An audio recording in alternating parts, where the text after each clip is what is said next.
Now let's get into the demo. Let's just say I'm a security professional at a certain company. We're going to log in and see this dashboard. Now, first thing we're going to notice is that there are 93 data breaches in our company. That's 93 different emails that have appeared in breaches. We can sort it by the amount of breaches, and we can see what specific parts of their identity were breached. Now we see one email in the phishing list. This means that that email has literally been blacklisted because it's on the phishing list. And that's a really big thing that we have to worry about. Now here we can see the distribution of commonly breached websites. That's important because we can see Canva has affected most of our employees, and you can see these other smaller websites that have affected our employees. But here we can see 57% of employees actually have been or actively are in a breach, which is a pretty big deal and something we take care of in the Action Center later. Now, if you scroll down, then we can see the breaches over time. You can see as we have more employees, we get more breaches, but the active cases in dark blue goes down, which means that we've been mitigating these active cases. Here you can see Killing the Frog and test@gmail.com have the most breaches at such big numbers, and you can click into it. You can actually see the specific employee, and we actually pulled an image here, which is even more private information linked to the company email that we want to avoid.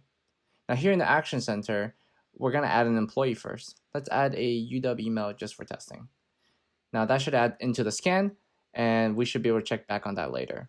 Mitigation Center lists out all the emails that have been breached, and these are the ones at risk. We can search by whatever we want and add these action targets by whatever preferences we want. Now what we're going to do is we're going to send emails, and what these emails are going to do is going to tell them to reset their company email, which means that they no longer will match with the breached list of passwords that we found online, which in turn will secure the company email because the password will no longer correspond to the one found online. Now these action targets will now show up on the active cases section, which we can see when we contacted them, and we can click resolve when we know that they finished updating their password. Here in the history, we can see the scans that we just did and the mitigations that we just did. Now here in directory, we can also look up any employee that we want.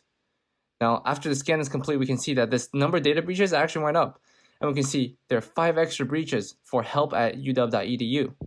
Now we can click into this and see the specific breaches they've been in and kind of see what we should do from there as a security professional at the company. PrivaSee aims to help reduce these vulnerabilities in companies, and this is exactly how we do it. Now back to you, Alexis.